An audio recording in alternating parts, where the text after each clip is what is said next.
Welcome to Dysfictional, an RPG-focused podcast. I'm Ginger, professional film industry victim. I'm just going to stop you. That's not going to make it through the editing. I'm editing, and it's an Aasimar episode, and you don't get a say. Snap. I'm Tooki, former academic, speaking at a regular volume for this session. And I'm Arndi, the Narndam Gurnafanatari. Oh no, he needs to be rebooted. He sounded fine to me. Just push his reset button. What? It worked itself out. What are you guys even talking about? Podcast? Yeah, I did my intro. This week we're talking about ASMR. That's not what we're talking about. Okay, fine. This week we're talking about Aasimars, everybody's favorite angel race, just in time for the holidays. Glory, hallelujah. Dare you steal my joke? I didn't even have a joke. I mean, I don't see any reason why you wouldn't want to play an Aasimar. The puns just write themselves. And I intend my puns because I'm not a coward. You mean an Aasimar, though, right? Yeah, you're saying it wrong, first of all. It's an ASMR. An ASMR. Yeah. Yeah, fun opportunities would be ASMR, artificier, etc. No, but in all seriousness, the Aasimar race is pretty interesting. They tend to be a little bit along the same vein of, say, a tiefling or a genasi, where they are children or descendants of people who have mixed blood with a celestial. In previous versions, it used to be that their primary sort of progenitor would be a being called a deva, but now it's a little looser, where it could be other types of celestial beings like planetars and other things. Of course, there's an argument here for one of your Aasimar children popping up with a biblically accurate angel amount of eyeballs, and I'm totally here for that. What do you guys think? They do also have another way to pop into existence, I suppose. That would be being infused with celestial power in some way, which, again, is actually pretty similar to Genasi too, because they could sort of be a product of elemental energy. They're pretty interesting in that they're not like a normal race per se. They're sort of, like you said, it's due to lineage or due to being infused with power.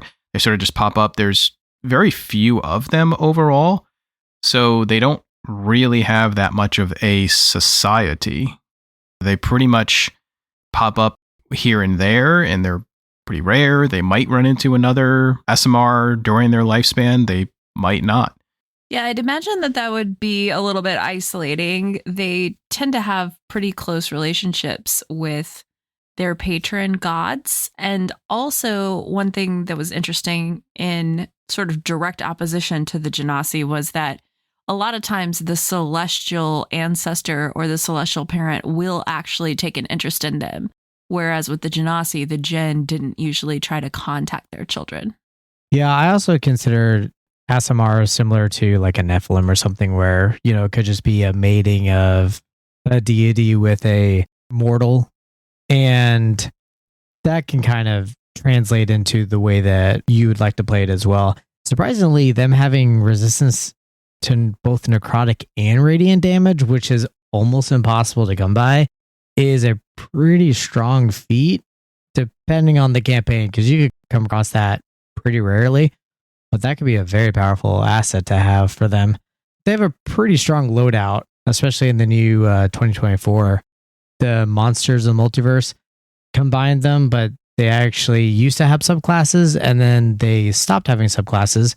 So they're not like Fallen, Protectors, or Scourge anymore. They just get to choose a Celestial Revelation, but they get to change it. So that's pretty neat that you can choose to be Necrotic Shroud this time due to events, or just because you want to use the Necrotic Shroud's frightening, or something like that, or show off your radiance, or have the wings.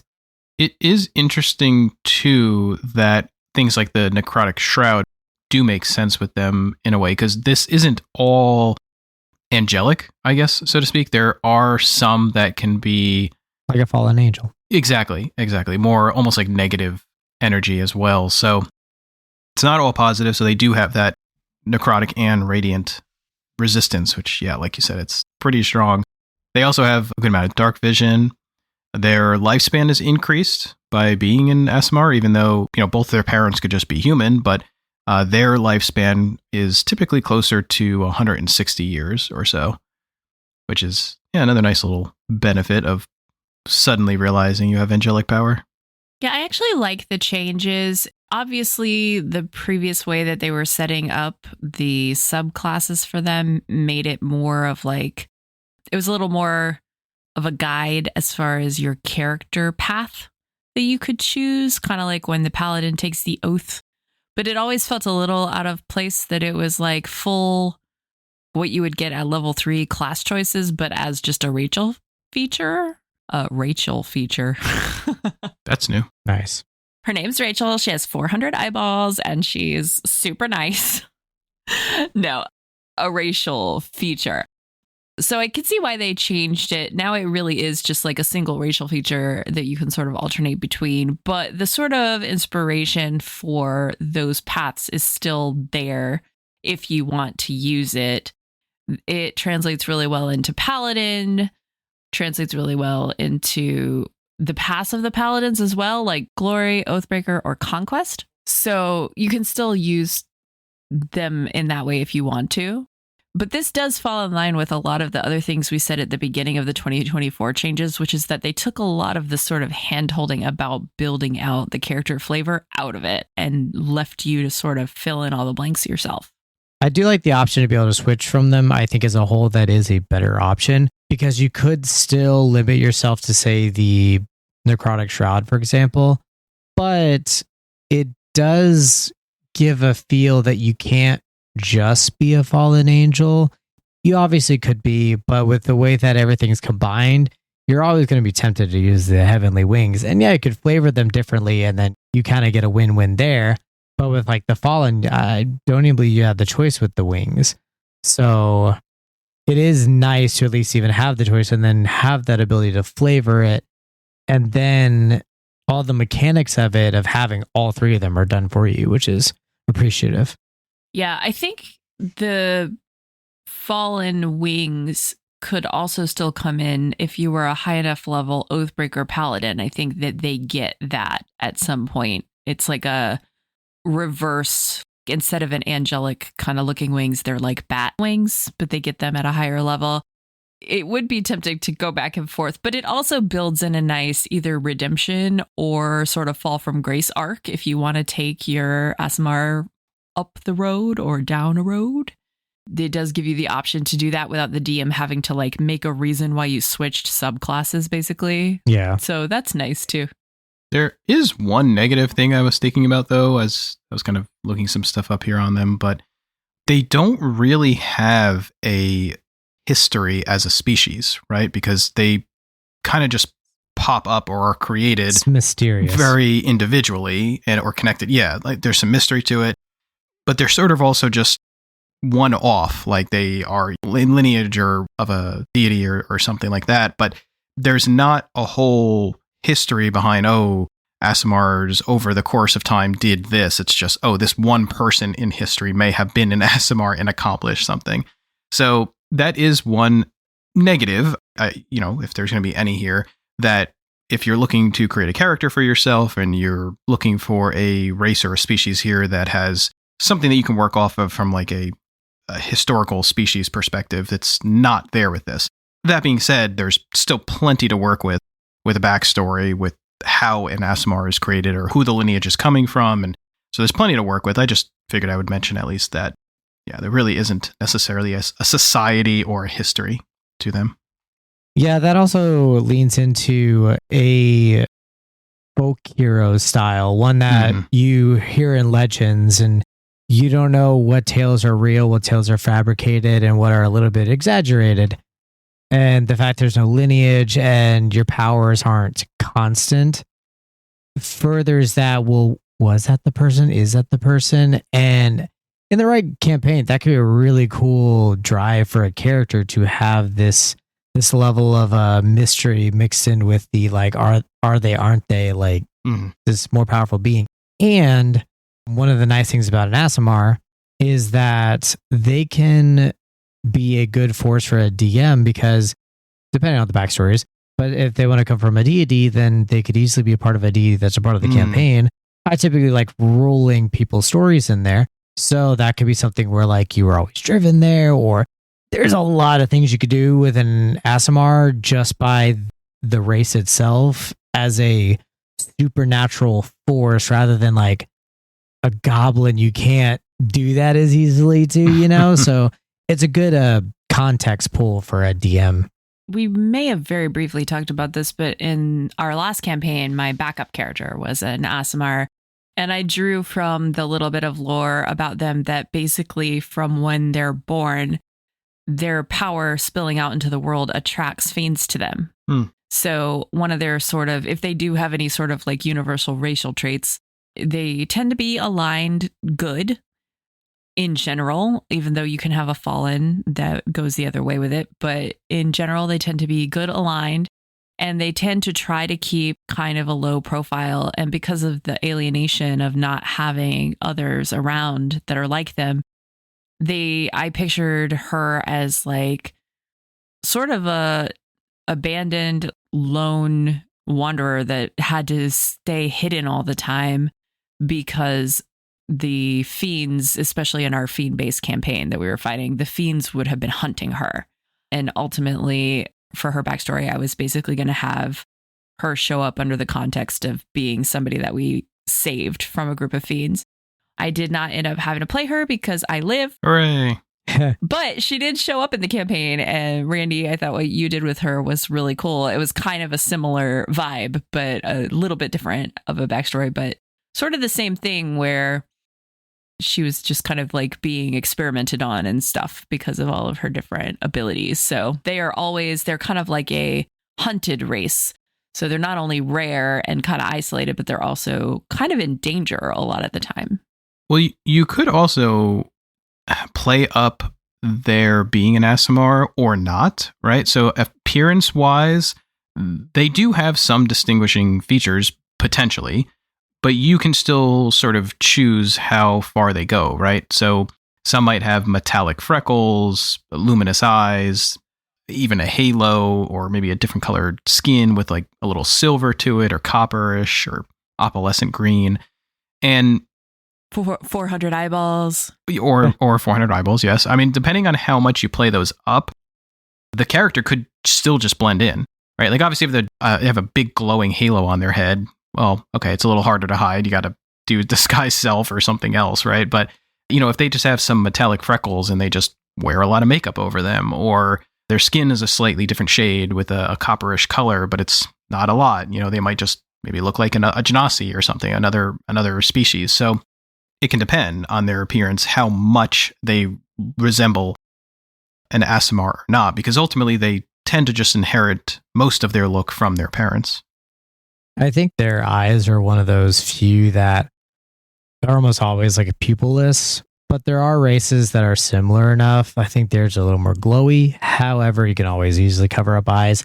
I do think that it's always neat to have that one little feature that could give it away. Like one of our characters was a Yuan Ti, and it was just a hairless human all the way through, but he had a forked tongue, but he always wore a mask, so you never saw it. And you never saw him eat in front of you. So like you never saw the tongue, but he had it, just that little knot. And being completely hairless was an interesting choice until you find out why. Like, oh, okay, that actually makes a lot more sense. Hey, being hairless almost happened to me. Right? Corruption. Yeah. I also would love to play an Aasimar who just knows, and is just like, yep, I'm here, and just shows off the wings and everything. It's like, yeah, all right, what can I do for you? Just gloating about like, oh, yep, I'm an Aasimar, by the way. Probably getting killed off fairly early on, but I think that'd be really fun to play off as long as I could. I was gonna say, that's a strategy too, right? You could use that to draw out your enemies on purpose. Yeah. As well, if you were a really savvy hunter. Or an idiot. Yeah, or an idiot. I'm going to drop a book recommendation. There's this series of books that are like so anime, you wouldn't even believe it, but it's a series by Will White, and the first one is called The House of Blades. It's really interesting because the premise is that everyone in the book is a traveler and that they draw power from their home plane that they can travel to, right?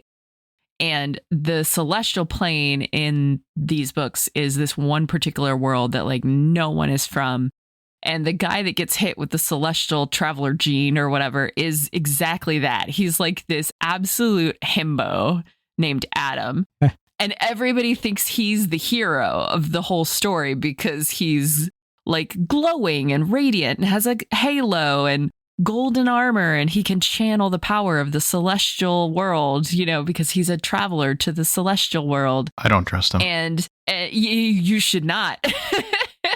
You should not trust him. And it's just like the whole time you're like, oh, this is going to end badly, right? And he is, I would say, not the true main character of the story. He does end up becoming kind of the antagonist, but it's a great series if you're into books and you like weird, quirky fantasy books. I'm not. I highly recommend it. But the whole time I was reading about the Aasimars, that's the character I was thinking of was Adam. Just be like, I can access Celestia. I'm holy, and so my power is radiant, and that must mean everything I do is the right thing. And it's like, oh no, that is not what that means. Oh, you could definitely give, or if you decide to play an Aasimar, you could definitely give your character an ego, for sure. Uh-huh. I mean, there's definitely different ways. You could give them a very fragile ego too, potentially, if they were shunned a lot or didn't fit in. But man, you could also definitely go that direction and really make them lean into the savior complex kind of thing. Absolutely. How would you play one, Ginger? I think that like I said, I was very close to playing one, and I did like that concept for one. It would have been started off as a Fallen vibe because of the, you know, all of the torture and whatnot. But that was a very dark story would have been for her, but that was for a very dark campaign setting. I think it would be fun to play one counter to type as far as the class goes. Since they tend to be clerics or paladins a lot of the time, I think it would be interesting to be a rogue out of the necessity of having to hide from fiends and stuff, and just be a master of like disguises and illusions and stealth and sleight of hand, and naturally fall into like a thieves guild and things like that, which is sort of counter to type, but because of their good alignment, sort of become like a Robin Hood type character who was like using their rogue skills to try to help people in secret while also avoiding the fiends. I think that could be really cool. What about you, Tooki?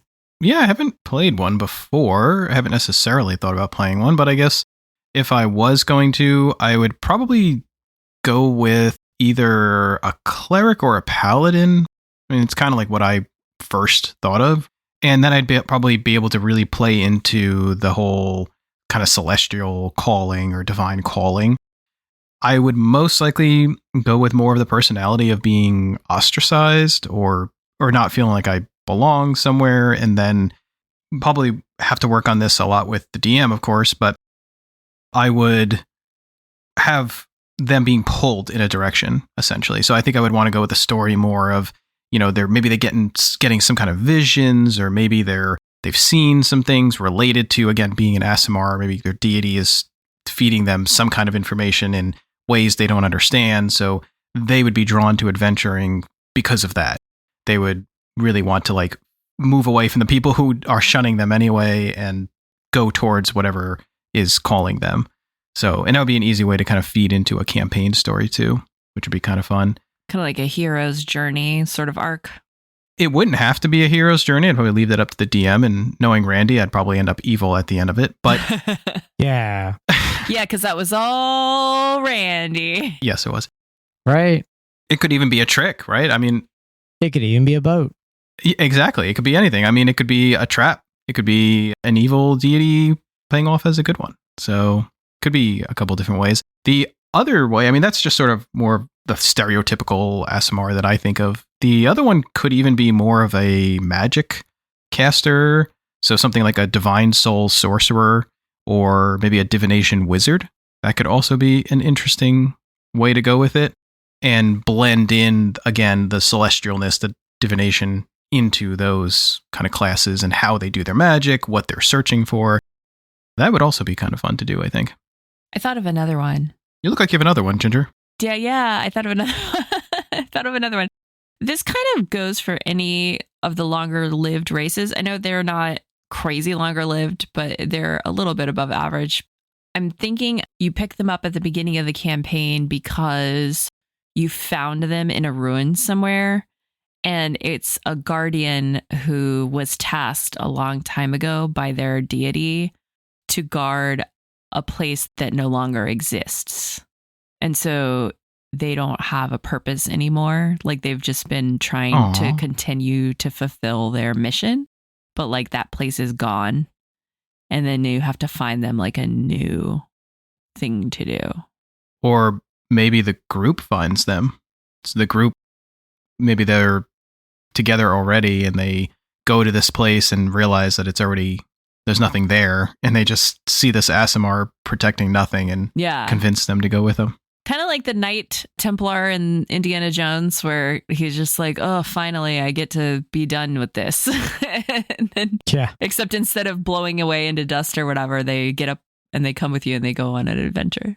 What about you, Randy? You talked about one before, but did you have any others? Other ways you would play them? I think having one that wants to really keep it on the down low, like, go kind of the opposite route, isn't like embarrassed about it or anything, but just is really private about it and just doesn't want anyone to know. Like, shh, don't. I don't want them to know. The group is the only one that like he's willing to show, the wings to, so to speak, and literally as well. I think that'd be a fun way to kind of do that. Almost walk by as this kind of odd human, or I'd say they're more human-like. So kind of like this odd human. As the DM, if I knew that my player was an Aasimar and they were trying to keep it under wraps, I would consistently put them into combat positions where in order to save someone, they would have to pop out the wings and see how long they lasted. They just keep letting everyone die.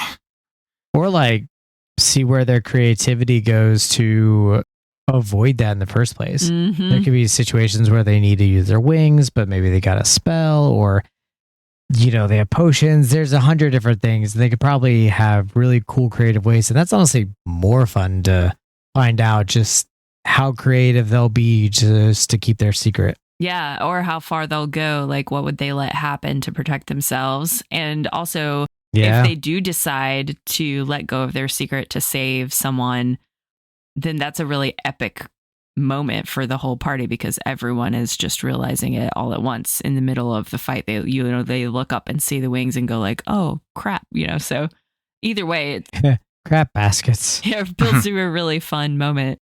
I just thought of one that would actually be pretty funny is if you really were just a human, but you had the Aasimar flavor for your look and that was it. So somehow they just didn't unlock any actual power. They are an Aasimar, they unlocked being an Aasimar, but they just have a halo and that's it. They can't pop out the wings, they don't get any of the other abilities. They're literally just a human character with a halo. A cleric posing as one. Yeah, and then you just have to go through your entire campaign like being constantly asked, be like, "Oh, you must be someone special." I'm like, no. I'm just Joe. Or it's someone who's like Fey touched and so they have silver freckles and people are constantly like, oh, can you do radiant things and for us? And it's like, no. They're just the rogue that was mentioned and they're just picking locks. Be like, nope, I just steal them. Yeah. I am not an angel. I'm not your angle or your devil. Ha. Nope. Do you guys hear like a flapping noise? Was it a flump? I don't think so. It's like more whooshy than that. I don't know. I just see this cat thing over here. Help! Time Time for some Dissectional, a segment where we discuss D&D monsters using facts and questions that no one was asking for. Maybe the one we discuss will end up in a session near you. Maybe they're not even facts. I asked for them. Did you feel that?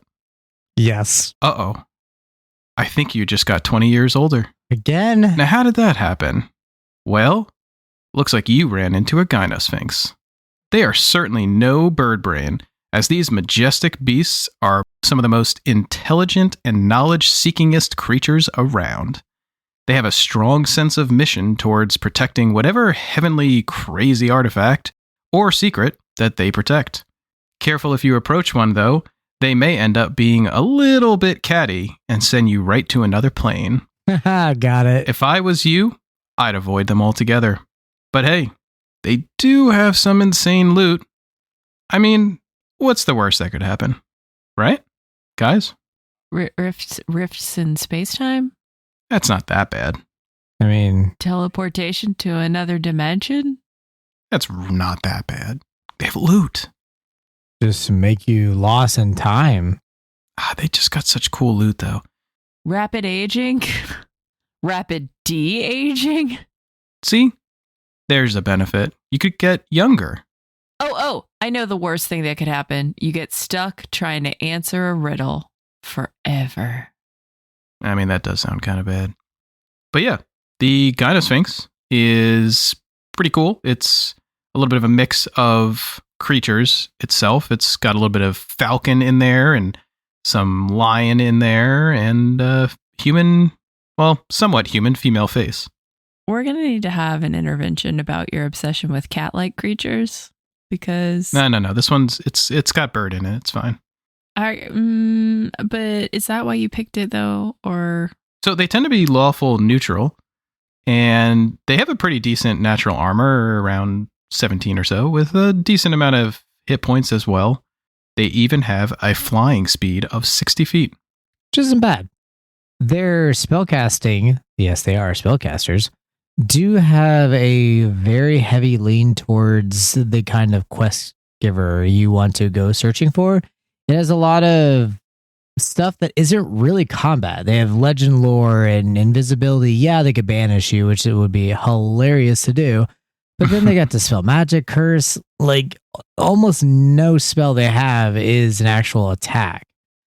So it further has this wonder sphinx that is all powerful, but has knowledge and is a great character to pick up if you're trying to have something like that instead of just like some sort of wizard or something.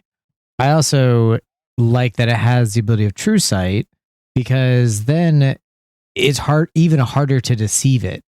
It has a pretty good wisdom and charisma, and I would even argue you could swap one of its skills for insight to try to make this creature like a if you don't tell me a lie, I will help you out kind of thing, and just see through the lies.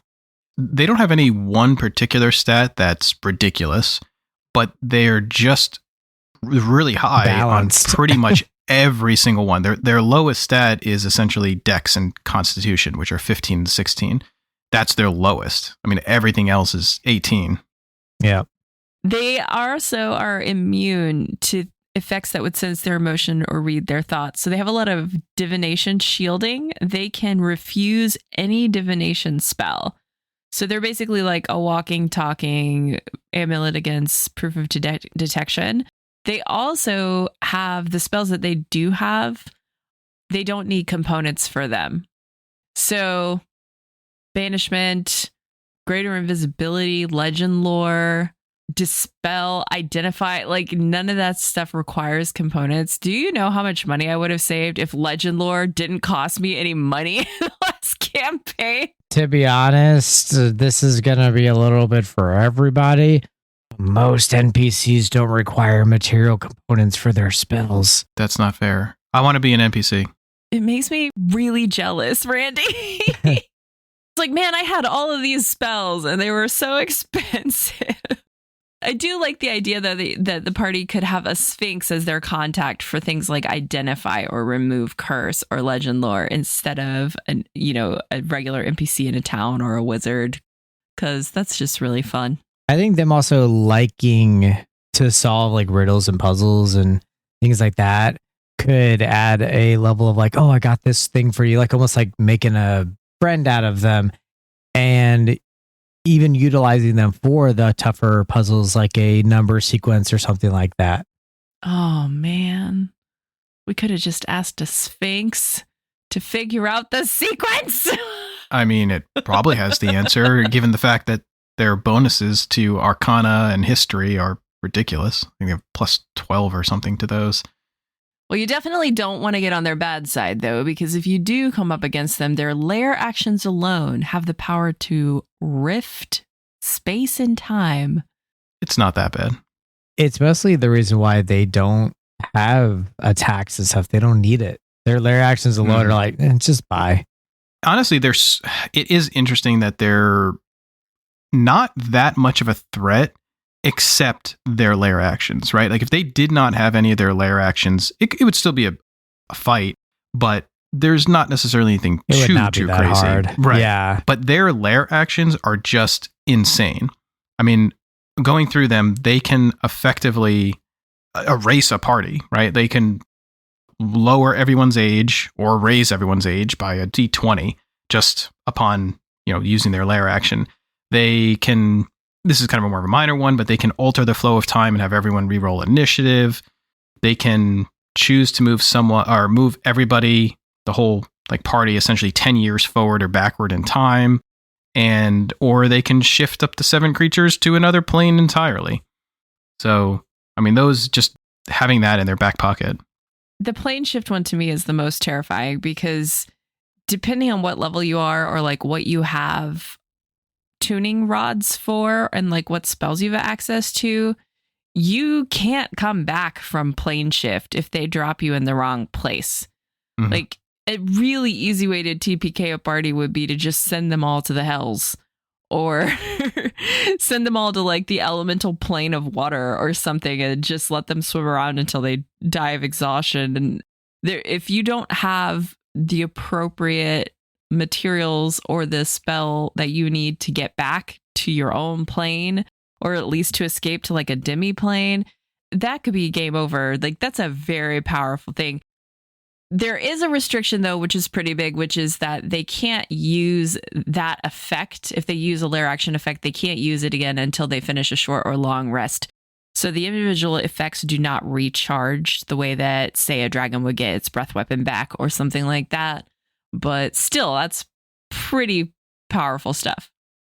Yeah, even the moving someone 10 years forward or backwards, I think is pretty devastating as well. Not only are you in a different timeline entirely, I mean, you guys think of a previous campaign where you were, years away from a war and then you're years past that war or something. Yeah.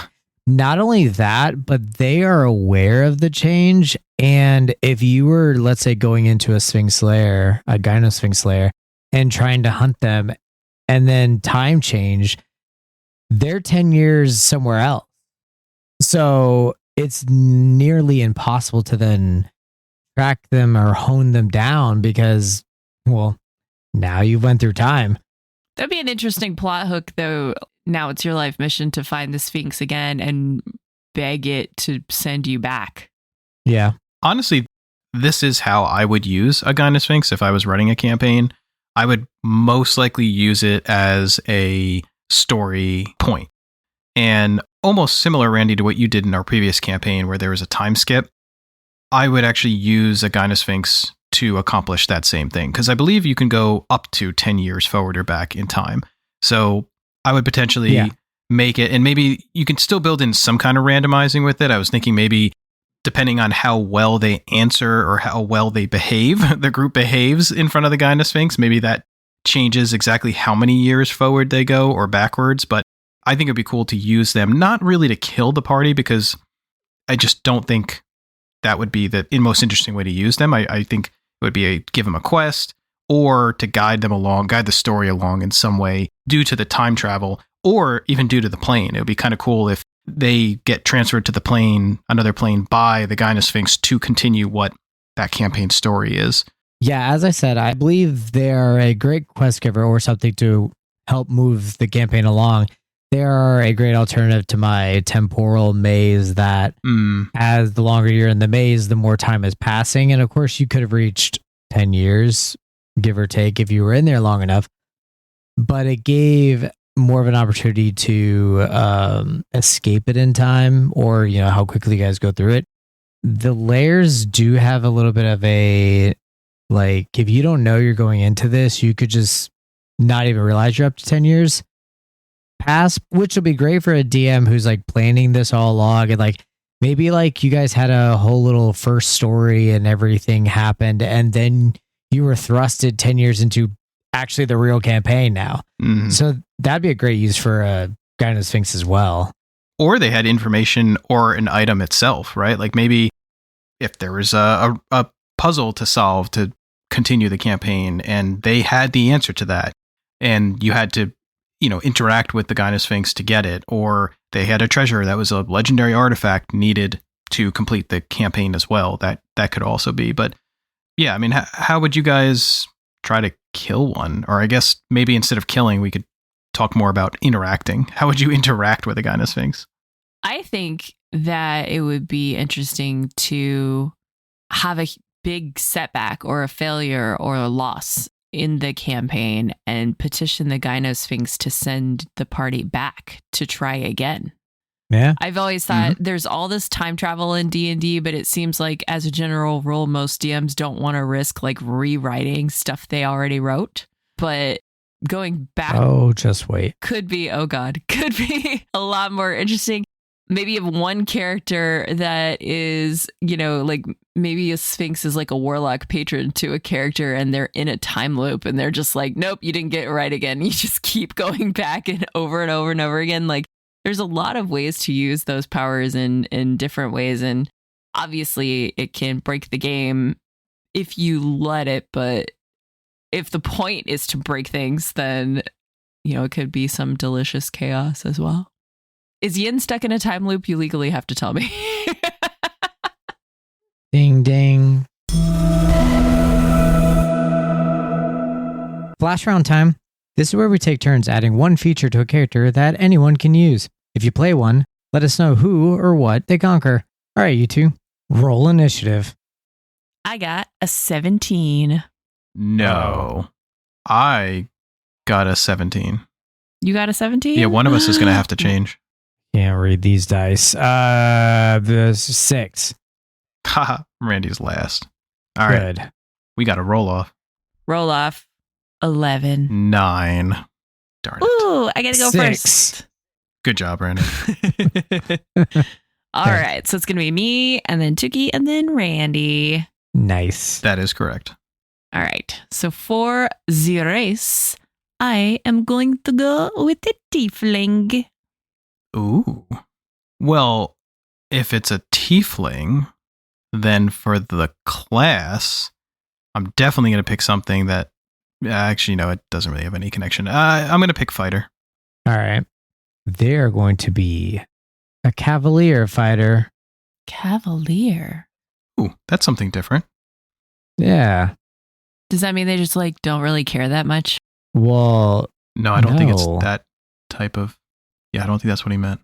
Yeah, it means that they're riding horseback or reindeer back to save or destroy Christmas. Ooh.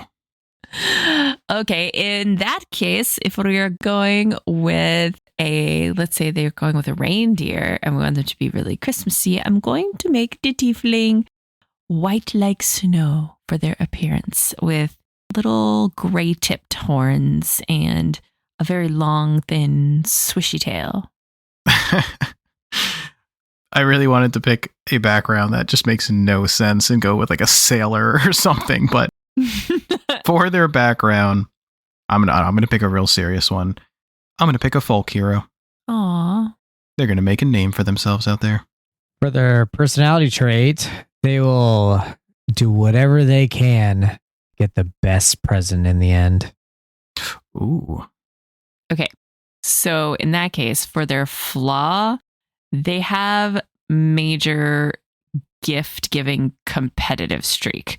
So like, if you get somebody a present, but then they get you a present, it was worth like even $1 more than the present they got you. You're like, oh, I have to go out and get another. Like, you can't let people like outdo you with presents. They just get really competitive. Ooh. Like Sheldon and Penny from like Big Bang Theory vibes, Yeah. I'm going different directions here with their story, but I'm going to say for their item, they have a black rock made of some kind of almost like a chalky-like substance, and that serves as a reminder of what's at stake. It's coal. It's coal. Yeah. I get it. Yeah, I get it. What are you picking for its name then, Randy? So their name is going to be Joy. Joy. Oh, That's fitting. I hope they can save Christmas. Or not. Tune in to Dysfictional every Tuesdays on your favorite podcast app and follow us on Facebook, Blue Sky, or Threads for our latest updates. Original music for this podcast is provided by Joshua Silver, the artist known as Demonon, on Spotify. And as we end off for this week, remember to save that invisibility spell to get around that talkative neighbor you want to avoid. Unless they have blind sight.